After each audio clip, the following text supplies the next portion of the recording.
മുത്തുമണികളെ തമ്പനയിൽ കണ്ട മാതിരി variety juice നമ്മളെ ഇതിൻ്റെയൊക്കെ പ്രൊഡക്റ്റ് അഥവാ നിർമ്മാതാക്കന്മാർ നമ്മളെ സ്വന്തം ഭായിമാരാണ്. അഥവാ നമ്മുടെ ഉത്തരേന്ത്യൻ മേഖലകളിൽ നിന്നാണ് ഇത്തരത്തിലുള്ള വെറൈറ്റി ജ്യൂസുകളൊക്കെ ഇറങ്ങുക.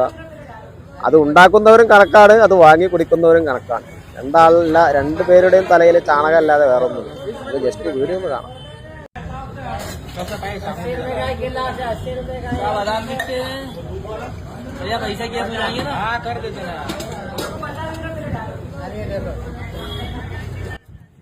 മുത്തുമണികളെ, അപ്പോൾ ഈ ഒരു ഇങ്ങനത്തെ വീഡിയോ കുറച്ച് കാലങ്ങളായിട്ട് സോഷ്യൽ മീഡിയയിലൊക്കെ വൻ തരംഗമായിട്ട് ഓടുന്നുണ്ട്.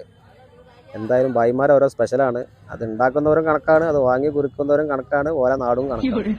ചുരുക്കി പറഞ്ഞാൽ ഇതിലൊക്കെ എത്രയോ മെച്ചം നമ്മളെ കേരളം, തമിഴ്നാട്, കർണാടക പോലത്തെ സ്ഥലങ്ങളാണ്. കാരണം എന്താ വെച്ചാൽ ഇവിടെയുള്ള ആൾക്കാർക്ക് കുറച്ചെങ്കിലും ബുദ്ധിയുണ്ട്. കാരണം ചാണകം എന്ന് പറഞ്ഞ ടീമിനെയും ചാണകത്തെയും വെറുക്കുന്ന ആൾക്കാരാണ് കേരളം, തമിഴ്നാട്, കർണാടക പോലത്തെ സ്ഥലങ്ങൾ. അപ്പോൾ ചുരുക്കി പറഞ്ഞാൽ ഇത്തരത്തിലുള്ള ഭായിമാരെ ഓരോ വെറൈറ്റി ജ്യൂസുകൾ കാണുമ്പോൾ ചിരി വരികയാണ്. എന്തായാലും ഇത്തരത്തിലുള്ള വെറൈറ്റി ജ്യൂസുകളൊക്കെ ആയിട്ട് ഇപ്പോൾ ഓൾറെഡി കേരളത്തിന്റെ തിരുവോരങ്ങൾ അഥവാ മൊത്തം വള്ളക്കച്ചവടം, കരിമ്പ് കച്ചവടം, ഇളഞ്ഞി കച്ചവടം മൊത്തം ഭായിമാരെ കൈമലാണ്. ഇത്തരത്തിലുള്ള വെറൈറ്റി ജ്യൂസുകൾ അവർ ഇറക്കുമോ?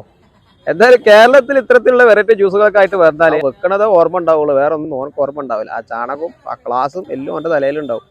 ചുരുക്കി പറഞ്ഞാൽ ഇത്തരത്തിലുള്ള സംഗതികൾ നിങ്ങൾ മുന്നിൽ പെട്ട നിങ്ങൾ എന്താ ചെയ്യുക?